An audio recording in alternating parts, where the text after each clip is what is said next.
ফাঁসি দেওয়ার হাতির দাঁত পাচারের ছক বানচাল। বন দপ্তরের তৎপরতায় গ্রেফতার 2। বাজেয়াপ্ত নেপালের নাম্বার প্লেট লাগানো গাড়ি। আন্তর্জাতিক চোরাচালান চক্রের পর্দাফাঁস। বাগডোগরা ফ্লাইওভারে গাড়ি আটকে তল্লাশি। হাতির দাঁত সহ জালে নেপাল শিলিগুড়ির 2 বাসিন্দা।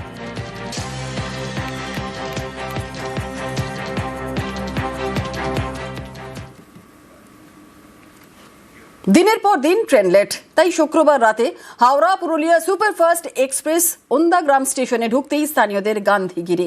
ট্রেনের চালকের হাতে তুলে দিলেন গোলাপ, খাওয়ালেন মিষ্টি। পোস্টারে লেখা, দেরিতে হলেও ওন্দাগ্রামে আসার জন্য ধন্যবাদ।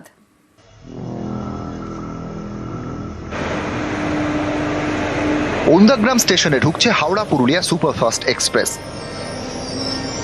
স্টেশনে পোস্টার হাতে স্থানীয়রা, লেখা, দেরিতে হলেও ওন্দাগ্রামে আসার জন্য ধন্যবাদ। ট্রেন থামতেই চালকের হাতে গোলাপ তুলে দেন স্থানীয়রা। স্টেশন কর্মীদের হাতেও তুলে দেওয়া হয় গোলাপ, সঙ্গে মিষ্টি মুখ। অভিযোগ, দিনের পর দিন ওন্দাগ্রাম স্টেশনে দেরিতে ঢোকে হাওড়া পুরুলিয়া সুপারফাস্ট এক্সপ্রেস, তাই এভাবেই স্থানীয়দের গান্ধীগিরি।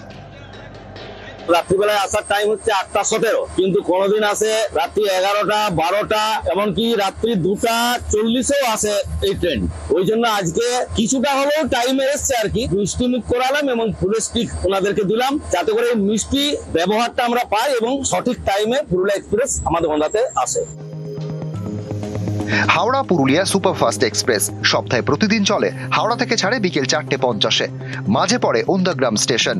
ট্রেন ঢোকার কথা রাত 8:17-এ। অভিযোগ, প্রতিদিনই দেরি করে, কখনো 2 ঘন্টা, কখনো 4 ঘন্টা। এটাই নাকি হয়ে আসছে 1 বছর ধরে। এতে যাত্রীদের ভোগান্তির এক শেষ, স্থানীয়দেরও দুর্ভোগ। এরিয়াই তৈরি হয় ক্ষোভ। শুক্রবার রাতেও ট্রেন লেট।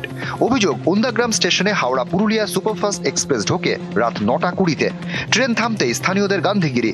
কারো হাতে দেরিতে হলেও ট্রেন ঢোকার জন্য ধন্যবাদ জানিয়ে পোস্টার, কেউ চালকের হাতে তুলে দিলেন গোলাপ, কেউ খাওয়ালেন মিষ্টি। সকলের দাবি, সময় মেনে ট্রেন চলুক। আমরা টিকিট দিয়ে আমরা পরিষেবা পাচ্ছি না। অমৃত ভারত প্রকল্প চলছে, কিন্তু যেটার জন্য ট্রেন, সেই ট্রেনটা যদি টাইমে না চলে, তাহলে আমাদের যাত্রীরা কতটা হয়রানি হয়। বাঁকুড়া বিষ্ণুপুরের মানুষ আর কতদিন এই বঞ্চনা স্বীকার করবে? আমাদের কি কোনো সময়ের দাম নেই? দৃষ্টি আকর্ষণ করতে চাই আমাদের বিষ্ণুপুরের এমপি, পুরুলিয়ার এমপি, বাঁকুড়ার এমপির মধ্যে দিয়ে।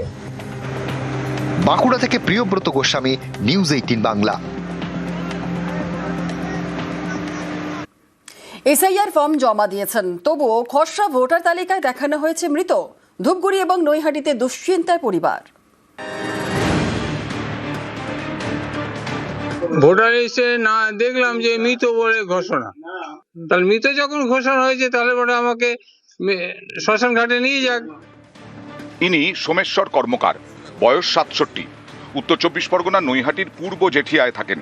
তার দাবি 2002 সালের ভোটার তালিকায় নাম ছিল। কয়েকদিন আগে এসআইআর ফর্ম ফিল আপ করেছেন, বিএলওর কাছে জমাও দিয়েছেন, কিন্তু খসড়া তালিকায় সোমেশ্বর কর্মকারের নামের পাশে লেখা মৃত। এ নিয়ে উদ্বেগে নৈহাটির বৃদ্ধ নির্বাচন কমিশনে অভিযোগও জানিয়েছেন। ভোটার লিস্টে না দেখলাম যে মৃত বলে ঘোষণা। এই শুনে আমি পঞ্চায়েত সদস্য বললাম যে কি ব্যাপার, আমার মৃত এলো কেন? আমার তো হাত পা কাঁপছে, যে কি ব্যাপার, আমার এরকম হলো কেন? আমি তো ভোট দিই, যখনই ভোট আসে তখনই ভোট দিয়ে আসি। তাই মৃত ঘোষণা, তা বলে নির্বাচন কমিশন এরকম করেছে, তাহলে তারই দোষ। তাহলে মৃত যখন ঘোষণা হয়েছে, তাহলে বলে আমাকে শ্মশান ঘাটে নিয়ে যাক। জলপাইগুড়ি ধূপগুড়ি পুরসভার 2 নম্বর ওয়ার্ড রায়পাড়া, এখানকার বাসিন্দা নন্দলাল রাম। তাঁর দাবি, এসআইআর ফর্ম ফিল আপ করেছেন, বিএলওর কাছে জমাও দিয়েছেন, কিন্তু খসড়া তালিকায় নামের পাশে লেখা মৃত। চিন্তায় নন্দলাল দ্রুত ভোটার তালিকায় নাম তোলার দাবি জানিয়েছেন। আমি তো মানুষটা জীবিত আছি, কিন্তু আমার ভোটার লিস্টের নাম হচ্ছে মৃত।